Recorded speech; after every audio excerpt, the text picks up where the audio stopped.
Welcome back. Financial pain for Aussie households has gone from bad to worse this morning, with a dire economic outlook to be delivered amid soaring inflation figures. The economic firestorm is placing mounting pressure on families, many unable to afford basic essentials for their kids, in particular school supplies. Yeah, let's get today's take on this with the host of the Briefing podcast, Tom Tilley, and Nine Honey commentator and Queenslander in the house, Shelley Horton. Shell, I'll go to you first because the borders are open. Yeah. State School Relief is a service that provides laptops, it provides uniforms, it provides headphones and things like that for kids. They're being inundated with applications because parents are so strapped out there. And this is something that is very commonplace in America that we've always taken pride in, that we never liked that. And now it's creeping in the edges here. Look, the thing is, I think it's changed because we never used to have tablets at school. We never used to need headphones. So, it used to be pencils and paper, which is kind of more affordable. Whereas I think now we also need to make sure that there is no shame in this.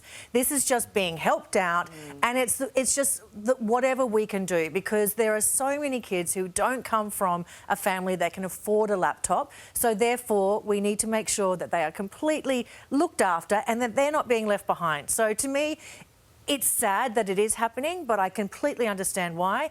And I think maybe we should even have a fundraiser or something to make sure that there's plenty of money in the kitties so these kids are taken care of. It's interesting with all these talks, all the talk of inflation and everything that's going on in the economy at the moment. So many economists sort of point to the financial buffer that a lot of families have held throughout the pandemic in savings. But this just highlights that does not apply to everyone. Some people are really living week to week as it is. That's right. And when you look at the price index yesterday, a huge proportion of the biggest increases were in essentials. So that means people from lower income families are going to be hit harder. It's not the luxury goods that are soaring. So this is I see almost like canary in the coal mine, where we're seeing the start of a lot of these sort of elements of our society. They're going to feel more and more financial pain in the coming months and years as we grapple with this inflation problem. I agree, and the inequality is just going to get worse and worse. It's really problematic. Also making news this morning, Senate President Sue Lines is calling for the Lord's Prayer to be scrapped from Parliament. The long-standing ritual sees presiding officers read the prayer at the start of each sitting day, which I did not know, Tom. I thought it was just like a once-a-year thing. But now we've got, Muslim senators and people of different religions or no religion in the House. Does she have a point? She has a great point. It seems ridiculous. I mean, the Lord's Prayer is lovely. I've recited it many times, but and I stopped. But, it's a diverse parliament now with people from all kinds of religious backgrounds. So, potentially the way through this is to introduce some of those traditions into our parliament. But I don't think it needs to be every day. Maybe at the start, you have the welcome to country. At the start of a sitting period. Exactly. I would have thought, you have a whole bunch of them at the beginning. And then get on with the work. What do you think, Shelley? I think scrap it immediately. I mean, we've just had our Australian census done, and Christianity is actually only 43.9% now. 40% is no religion. 40%. So I think the way to get around it is maybe you have 2 minutes of silence and you can have whatever giving or whatever you want to say in your own head. Moment of prayer. Moment of prayer, or a moment of reflection, or just a moment of meditation, whatever you want. But don't make it. I mean, this is exactly the opposite of being inclusive. So, scrap it now. Very interesting. Go on. Go on. It's scrapped. We'll take care of it, guys. Anyway. Should run the Senate. And everything else. Yes.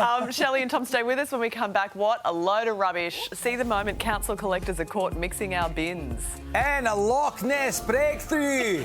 What scientists have discovered about the historic monster. She's back.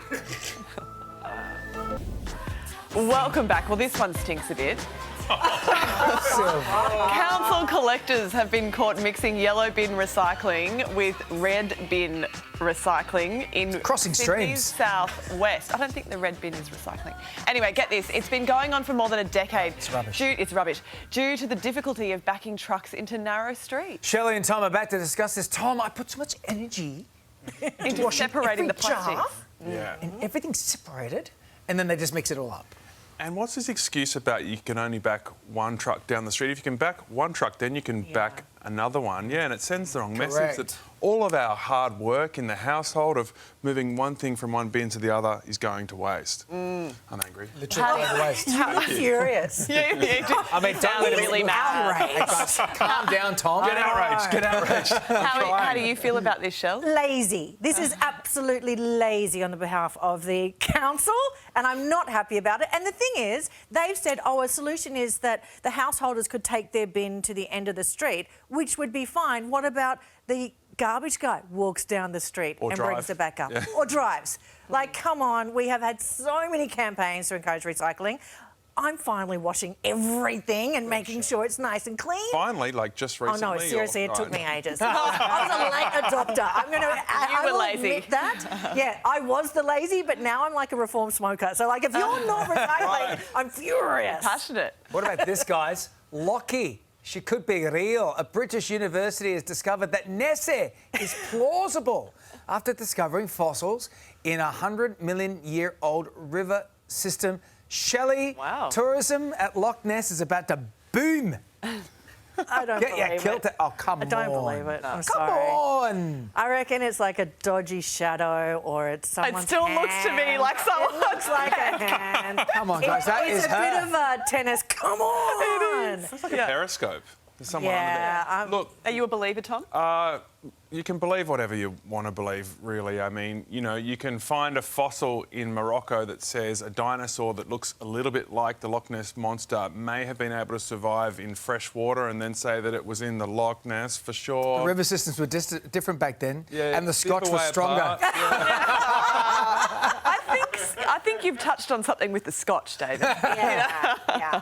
Anyway, Oh, well. I mystery believe. unsolved. Thank you, guys. See you next week. Straight ahead this morning, meet Australia's miracle doctor.